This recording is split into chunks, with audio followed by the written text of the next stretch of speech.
Technology day 4 में आप सभी का स्वागत है। उम्मीद है आप लोगों की तैयारी अच्छी चल रही होगी। लास्ट के कुछ दिन बचे हैं, इसलिए मैं कंटिन्यू एमसीक्यू लेके आ रहा हूँ ताकि आप लोगों की ज़्यादा से ज़्यादा मदद हो सके। मैंने कमेंट सेक्शंस में देखा कुछ लोग बोल रहे हैं पीडीएफ डालने, तो मैं कोशिश करूँगा पीडीएफ भी इसका आपको प्रोवाइड कर दूँ, लेकिन अभी थोड़ा सा फोकस ज़्यादा है कि मैं कंटिन्यूअस वीडियो बनाऊँ और आप लोगों को ज़्यादा से ज़्यादा वीडियो दे पाऊँ, तो इसलिए मैं वीडियो कंटिन्यू बना रहा हूँ। और कुछ कमेंट ये भी था कि प्रीवियस ईयर एएसआरबी नेट का सर क्वेश्चंस लेके आइए, तो मैं अगले वीडियो में प्रीवियस ईयर का एएसआरबी नेट का क्वेश्चंस भी लेके आऊँगा। तो आप लोग ध्यान से वीडियो को देखना, कमेंट करना, लाइक करना, शेयर करना, सब्सक्राइब करना। मैं ASRB net previous year questions भी जल्दी ही करवाऊँगा और कोशिश करूँगा 1-2 वीडियो डेली ला दिया करूँ, क्योंकि अब टाइम बहुत ज़्यादा कम है, तो आपको ज़्यादा से ज़्यादा हेल्प मिल सके। तो चलिए डे 4 का आज का सवाल हम लोग शुरू करते हैं। उम्मीद करता हूँ ये सवाल आपके लिए काफ़ी बेनिफिशियल रहेगा। तो आज का हमारा पहला सवाल है, insects are considered the most successful group of animals primarily because of their. जो इंसेक्ट्स है most successful group of animals है, क्यों? इसके बहुत सारे रीजन हैं। स्मॉल बॉडी साइज है, रिप्रोडक्टिव पोटेंशियल है और एडेप्ट कर लेते हैं कंडीशंस को, और डाइवर्स फूड रिसोर्स को ये यूटिलाइज करते हैं। ऑलमोस्ट ये हर हैबिटेट में पाए जाते हैं और इनका साइज बहुत ज़्यादा स्मॉल होता है, जिसलिए इनके कारण इनका रिड्यूस जो हो जाता है resources needs. Diverse feeding habit होता है, तो इसलिए आराम से कोई भी इन्वायरमेंट को अडॉप्ट कर लेते हैं। अगला सवाल है हमारा, for their size insects exhibit exceptional strength mainly because of. तो इंसेक्ट जो है एक्सेप्शनल स्ट्रेंथ क्यों शो करते हैं? तो इसका सही जो एग्जाम्पल होगा, सही आंसर होगा highly efficient muscles, weight ratio related to small size. Highly efficient muscle होता है साइज के हिसाब से, इस कारण से एग्जिबिट करते दिखाते हैं एक्सेप्शनल स्ट्रेंथ। इसके बारे में जानेंगे। Insect possess a favourable surface area to volume ratio, meaning their muscles cross section support smaller body mass. तो इसके बारे में आप यहाँ पे देख सकते हैं, और इसका राइट आंसर क्या हो जाएगा? Highly efficient muscle. Next question है हमारा, insects are considered beneficial because they. जो इंसेक्ट्स है वो कंसिडर किए जाते हैं बेनिफिशियल, क्यों?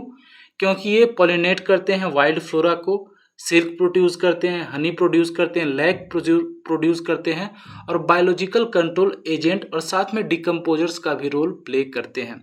यहाँ पे आप देखेंगे नीचे दिखाया गया है, क्रूशियल इकोसिस्टम सर्विस में करते हैं pollination, pest regulation, decomposition, economically they yield. जैसे मैंने पिछले से आपके क्लास में बताया था, स्पेशली हमने बेनिफिशियल इंसेक्ट पे ही क्लास रखा था, जहाँ पे हमने सिल्कवॉर्म, हनी बी और लैक कल्चर के बारे में बात की थी। तो यहाँ पे बॉम्बैक्स मोरी हो गया, वो सिल्क प्रोड्यूस कर रहा है। Honey Apis Serena indica, Apis mellifera, ये लोग हनी प्रोड्यूस कर रहे हैं। कैरिया लक्का लैक प्रोड्यूस कर रहा है। तो ये जो है हमारे लिए बहुत ज़्यादा बेनिफिशियल होते हैं। और जो प्रीडिएटर्स हैं, जो हमारे पेस्ट हैं, उसको जो फीड करते हैं इस पर, तो ये भी हमारे लिए बहुत ज़्यादा महत्वपूर्ण हो जाते हैं। अगला सवाल है हमारा, the most significant insect vectors responsible for human disease transmission belong to the order. तो जो मोस्ट सिग्निफिकेंट इंसेक्ट वेक्टर्स हैं जो ह्यूमन डिजीज को कॉज करते हैं, तो मेनली वो डिप्टेरन इंसेक्ट्स रहते हैं, जहाँ पे मॉस्किटोज एंड फ्लाइज आते हैं। यहाँ पे देखेंगे members of order Diptera, mosquito, sand flies, tsetse fly transmit malaria, dengue, sleeping sickness and फाइलेरिस।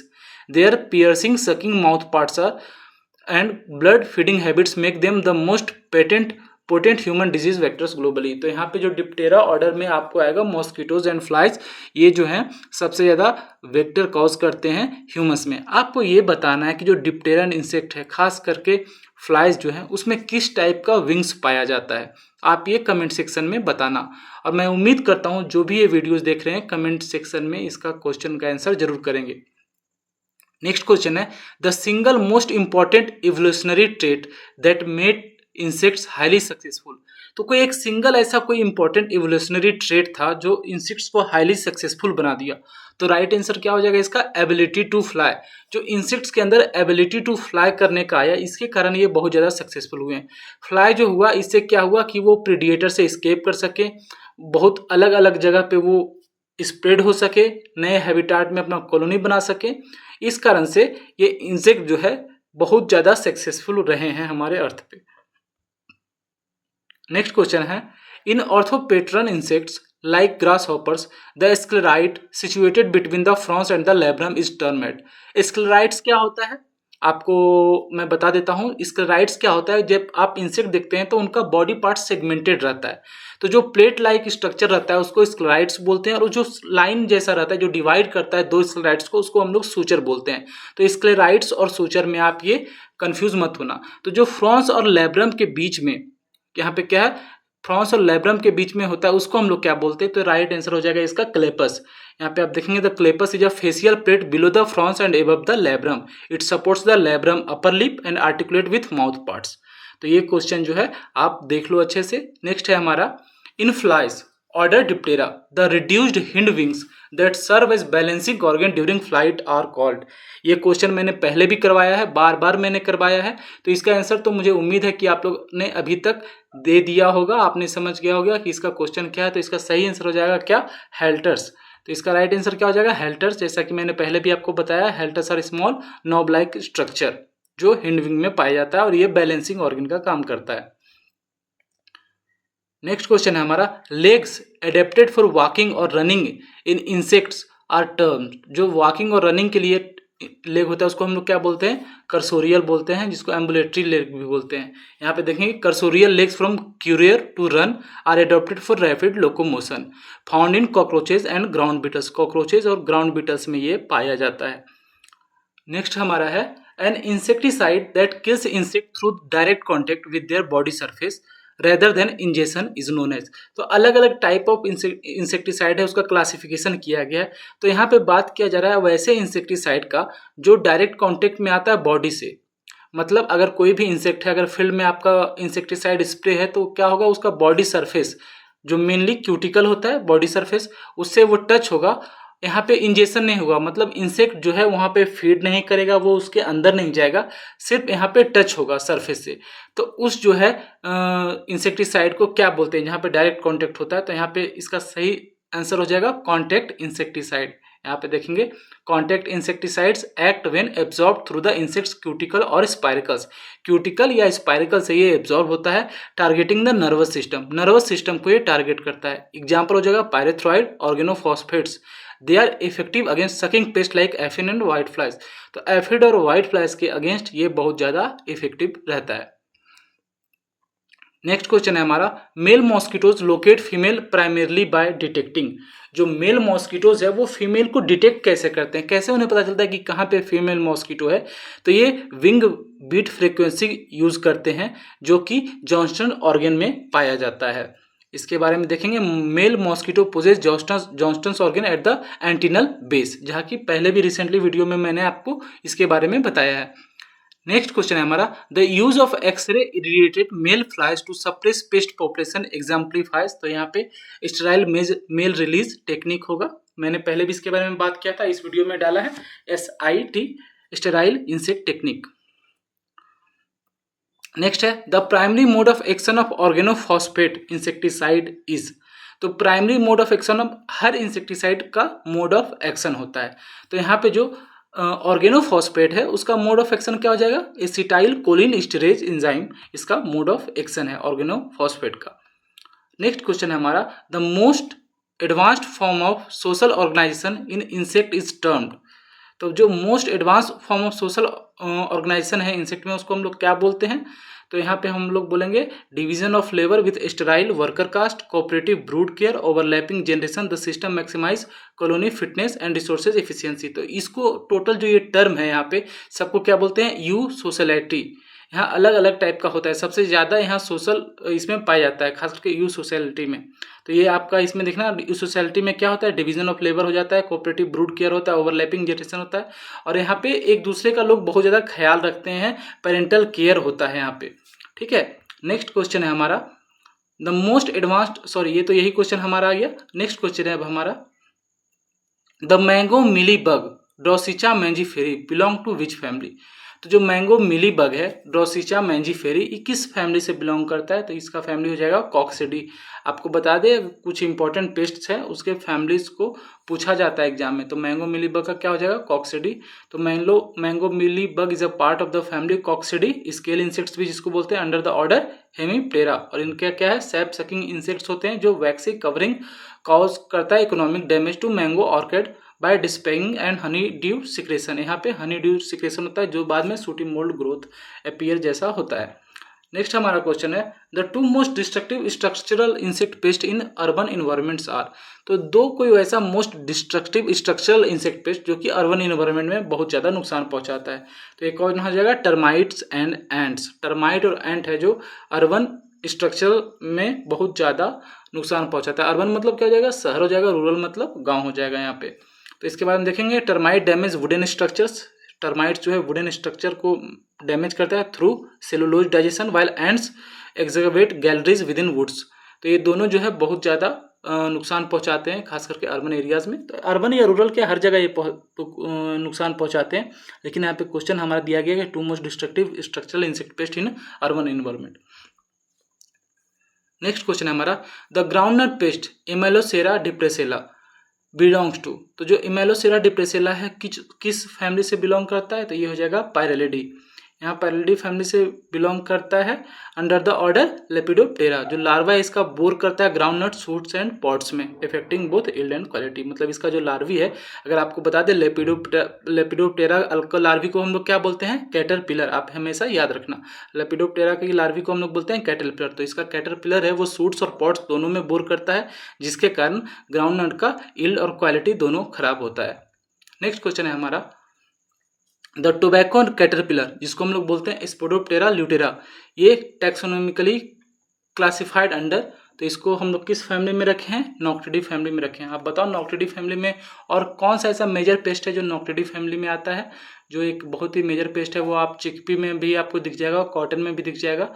तो आप उसका नाम बताना कौन सा वो पेस्ट है। वो भी बहुत ज़्यादा नोटोरियस पेस्ट है, मोर देन 200 स्पीसीज पे वो फीड करता है। नेक्स्ट क्वेश्चन है the pink boll worm Pectinophora gossypiella a notorious cotton pest belong to the family. Pink boll worm जो है आपको कॉटन में बहुत ज़्यादा ये नुकसान पहुंचाता है। किस फैमिली से है, तो ये हो जाएगा गैलेचिडी फैमिली से ये होता है। इसका जो आप देखेंगे इसका सिम्टम्स क्या है कि वो आप बॉल जो है उसमें वो डैमेज करता है, उसके बाद इतना अंदर जाता है, बोर करता है, उसके बाद बॉल जो है वो गिर जाता है। इतना ज़्यादा डैमेज इसमें कर देते हैं। नेक्स्ट क्वेश्चन है हमारा chemicals that cause insects to move away from a source और होस्ट आर कॉल्ड। तो केमिकल्स जो इंसेक्ट को क्या करते हैं, जो मेन सोर्स है उससे दूर जाने के लिए मजबूर कर देते हैं, उसको हम लोग क्या बोलते हैं, रेपेलेंट्स बोलते हैं। वैसा chemicals that cause insects to move away from a source और host are called repellents. Next है हमारा, अच्छा सॉरी, रिपेलेंट्स के बारे में यहाँ जान लेते हैं। Repellents produce avoidance behaviour by over stimulating olfactory और गस्टरी रिसेप्टर्स। कॉमन एग्जांपल क्या हो जाएगा, डीट हो जाएगा।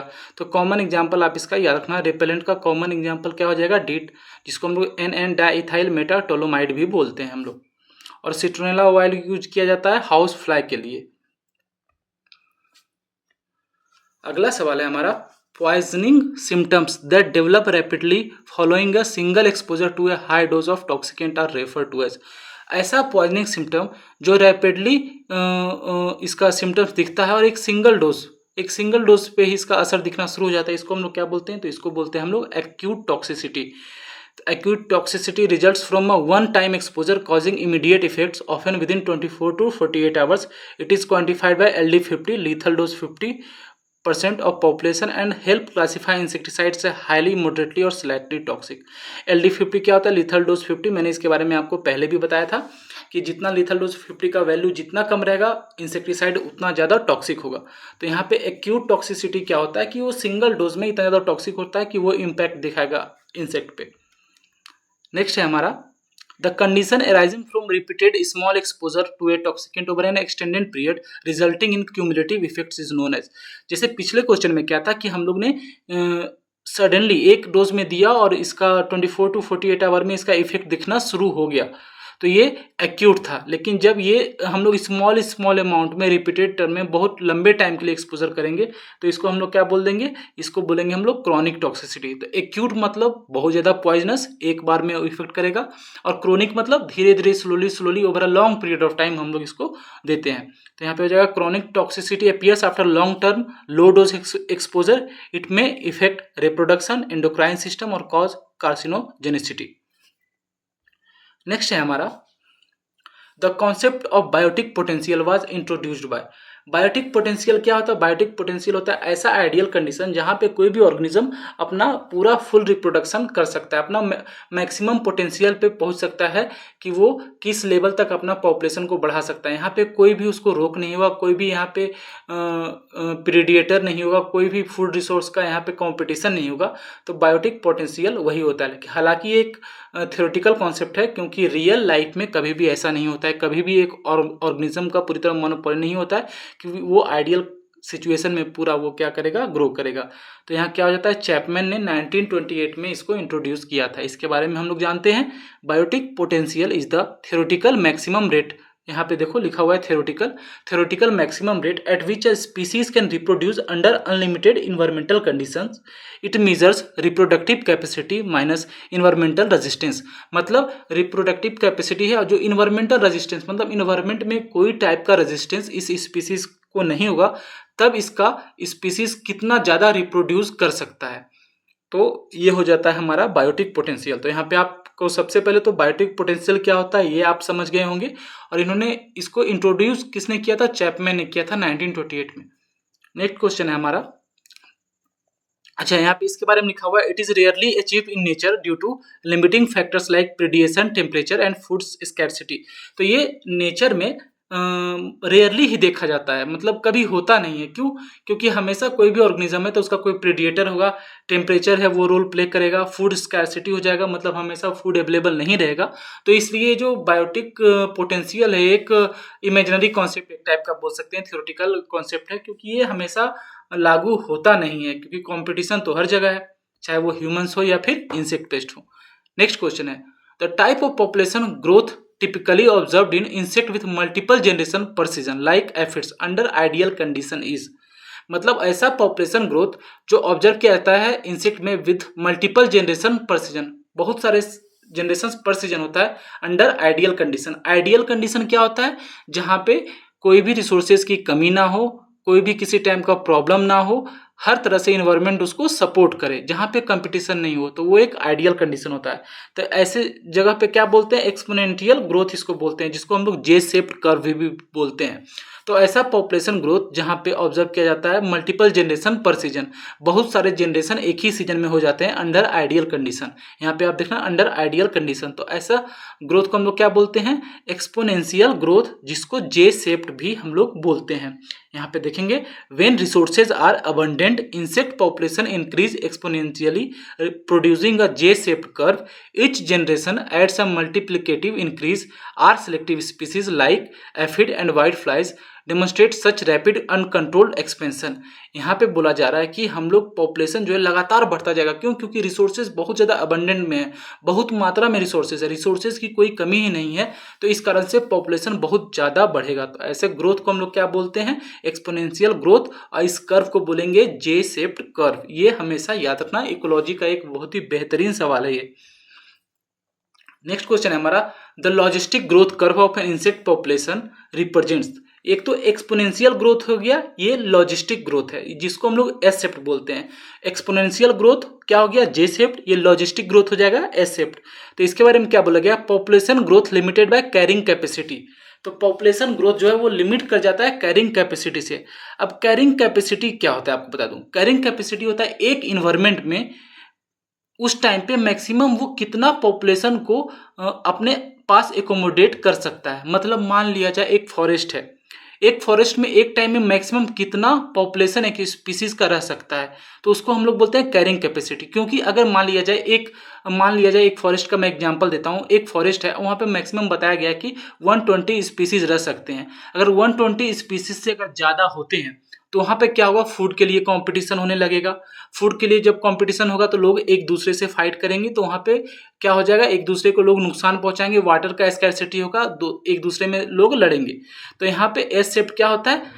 Limited by carrying capacity. Carrying capacity एक इन्वायरमेंट का वो मैक्सिमम एक होता है कि हम मैक्सिमम इतने पॉपुलेशन को, इतने स्पीसीज को हम अपने पास जगह दे सकते हैं, इसके ऊपर हम इसको सर्वाइव करने के लिए परफेक्ट इन्वायरमेंट नहीं दे सकते हैं। तो यहाँ इसके बारे में क्या लिखा हुआ है, in logistic growth population initially grows exponentially but slow as it approaches the carrying capacity the maximum numbers the environment can sustain. तो मतलब शुरू में तो इसका भी पॉपुलेशन बढ़ता है, जैसे कि स्टार्टिंग में बढ़ा था जे शिफ्ट में, लेकिन जब कुछ टाइम बाद क्या होता है कि जब देखता है कि इन्वायरमेंट में बस अब इससे ज़्यादा वो कैरी नहीं कर सकता है, मतलब अब इससे ज़्यादा पॉपुलेशन उसको सर्वाइव होने नहीं दे सकता है वो इन्वायरमेंट, तो क्या होता है यहाँ पे, इसको हम लोग बोलते हैं एस शेप्ड बोलते हैं या फिर लॉजिस्टिक ग्रोथ बोलते हैं। तो लॉजिस्टिक ग्रोथ हमेशा याद रखना एस शेप्ड, और पिछला वाला जो है वो क्या हो जाएगा हमारा J shaped.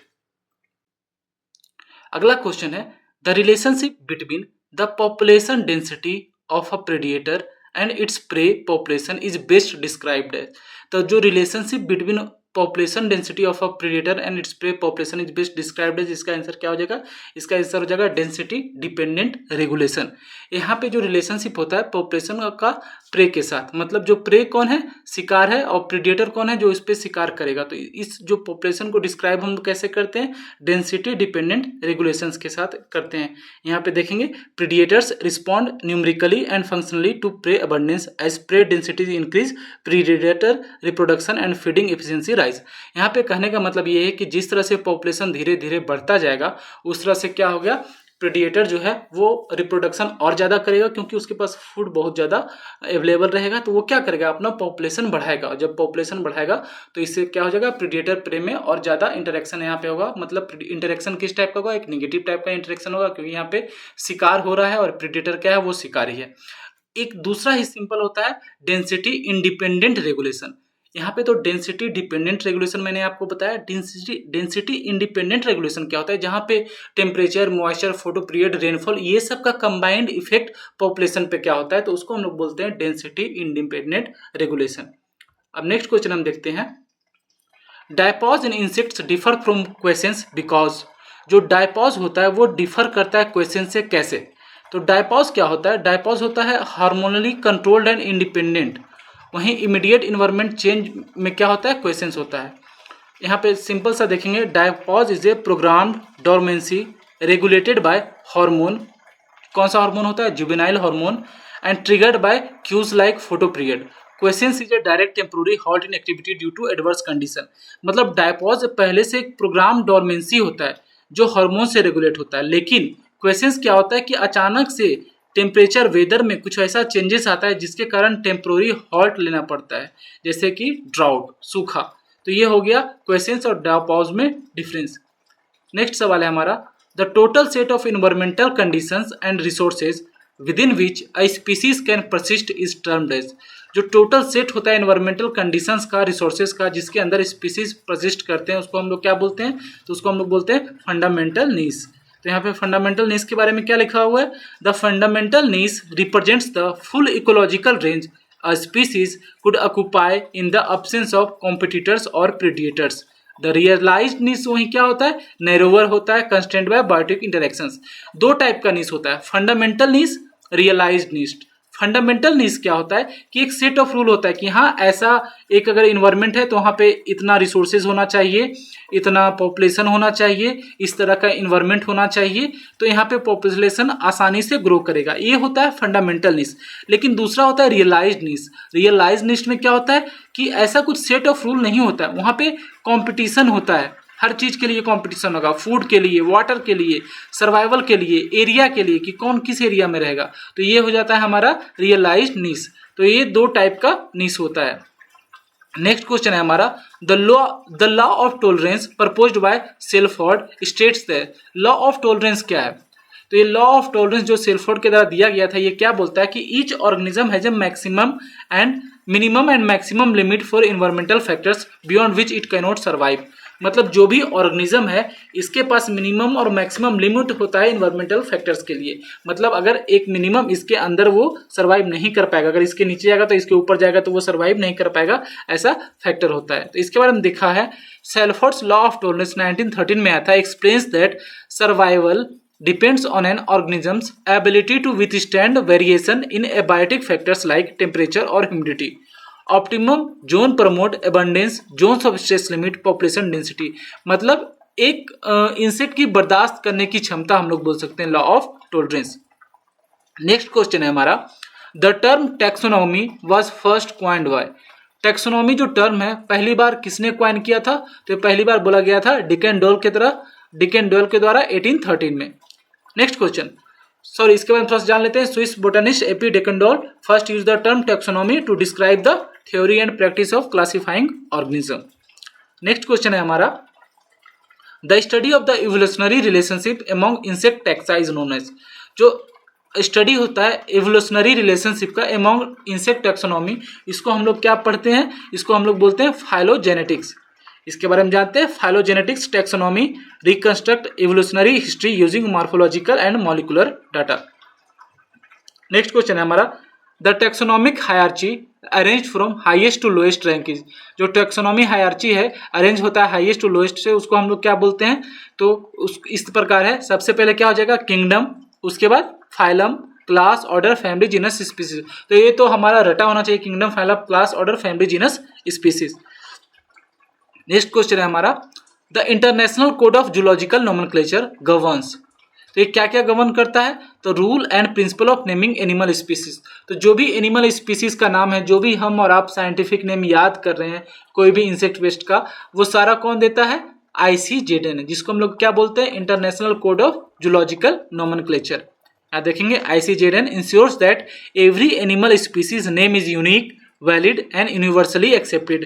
It defines priority, synonymy and type specimen, preventing confusion in global taxonomy. अब यहाँ पे देखो, अगर मैं अभी इस क्वेश्चन पे बात करूं तो एक नया पूरा लेक्चर बन सकता है। इसमें मैं आपको बताऊंगा कि लॉ ऑफ प्रायोरिटी क्या होता है, सिनोनॉमी क्या होता है, टाइप स्पेसिमेन क्या होता है, लेकिन वो फिर बहुत लंबा चैप्टर हो जाएगा, उसको एक्सप्लेन करना पड़ेगा। तो यहाँ पे बस आप इतना याद रखो कि जो ICZN है उसका मेन रोल क्या है? Rules and principles for naming animal species. Next question है हमारा, द ऑर्डर थाइसुनेरा, जिसको अब हम लोग बोलते हैं जैगोनटोमा, इज कैरेक्टराइज्ड बाय। तो इसमें क्या होता है? Wingless flattened body with 3 caudal filaments. Wingless होते हैं, फ्लैटेंड बॉडी होता है, 3 कॉर्डल फिलामेंट्स होता है। इसके बारे में जानते हैं, दिस प्रिमिटिव एटेरिगोट्स इंसेक्ट। एटेरिगोट्स मतलब क्या होता है? एक होता है टेरिगोट्स, एक होता है एटेरिगोट्स। एटेरिगोट्स विंगलेस इंसेक्ट को बोलते हैं, और टेरिगोट्स जिनके पास विंग होता है, इनके पास कोई मेटामॉर्फोसिस नहीं होता है, एंड हैव लॉन्ग एंटेनी होता है with terminal cerci and median filament. Next question हमारा है, in insects the circulatory system is termed open because. जो इंसेक्ट है इसमें हम लोग ये बोलते हैं कि सर्कुलेटरी सिस्टम ओपन होता है। 2 टाइप का सर्कुलेटरी सिस्टम होता है, open circulatory system, close circulatory system. तो इंसेक्ट में ओपन सर्कुलेटरी सिस्टम होता है, वहीं ह्यूमंस में क्लोज सर्कुलेटरी सिस्टम होता है। तो ओपन सर्कुलेटरी सिस्टम का क्या मतलब है? ओपन सर्कुलेटरी सिस्टम का मतलब है कि जो ब्लड है वो एक क्लोज वेसल में डायरेक्ट पूरा फ्लो करता है, किसी वेन्स में ब्लड फ्लो नहीं करता है, वो आपका पूरा बॉडी में फ्लो करता है और जो भी ऑर्गन्स है उसको बाथ करता है।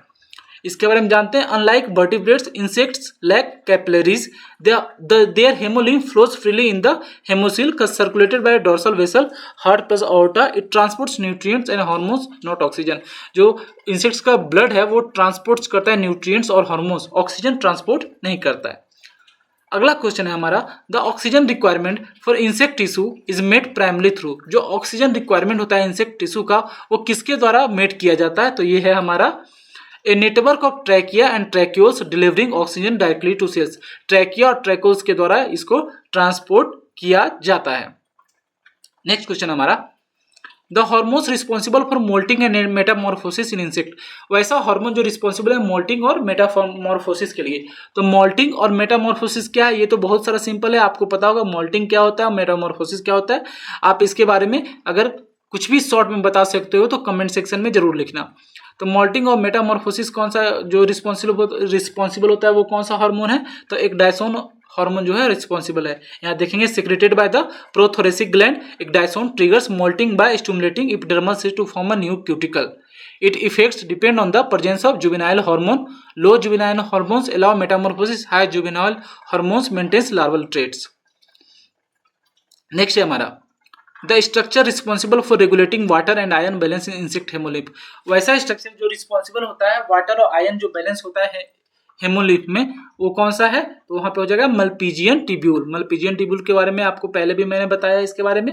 यहाँ क्या है मल्पीजियन ट्यूब्यूल के बारे में? This fine tubular structure filter nitrogenous waste and excess ions from haemolymph into the gut for excretion. They function analogously to kidneys but through excretion not filtration. Next question है the photo receptor cells of compound eye are known as. जो compound eyes insects में होते हैं उसको photo receptor होता है, उसको हम लोग क्या बोलते हैं, तो बोलते हैं रेटिनुला सेल्स। इसके बारे में each ommatidium of compound eyes contain retinula cells that form the rhabdom. अगला क्वेश्चन हमारा आता है the functional unit of the insect nervous system. जो फंक्शनल यूनिट है इंसेक्ट नर्वस सिस्टम का वो क्या है, तो वो हो जाएगा हमारा न्यूरॉन्स। यहाँ जहाँ देखते हैं each neurons transmit impulse through dendrites, जो कि इनपुट होता है cell body and axon output होता है। Next question the insect central nervous system CNS consist of. जो इंसेक्ट का सेंट्रल नर्वस सिस्टम होता है जिसको हम लोग सीएनएस भी बोलते हैं, उसमें क्या क्या होता है, तो ब्रेन होता है, वेंट्रल नर्व कॉर्ड होता है और सेगमेंटल गैंग्लिया होता है। यहाँ पे देखें the insect brain integrates sensory inputs while the ventral nerve cord control local reflexes via ganglia. Next question हमारा क्या है the part of the insect brain that coordinates vision and learning. जो वैसा पार्ट इंसेक्ट ब्रेन का जो coordinate करता है vision और लर्निंग को, तो इसको कौन सा करता है, प्रोटोसेरेब्रम।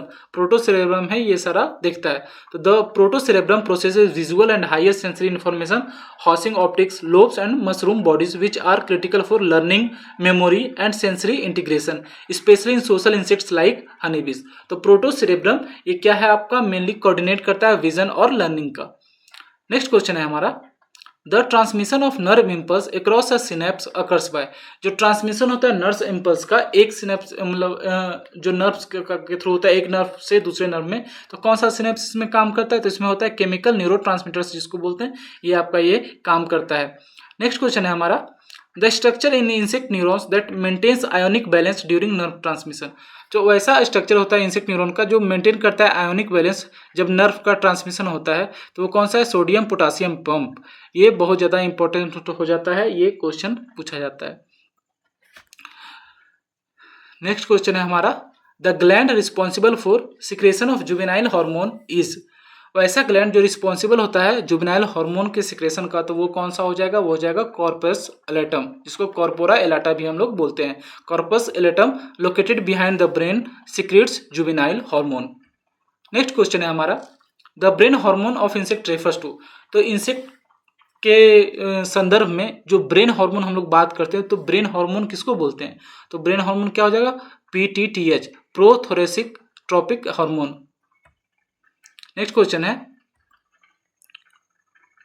Insect spermatophores are formed in. तो इंसेक्ट का स्पर्मेटोफोर्स जो फॉर्म होता है कहाँ होता है, तो वो होता है accessory gland of the male reproductive system. इसमें जो है स्पर्मेटोफोर्स होता है। यह spermatophores are protective capsules containing sperm and nutrients produced by male accessory gland.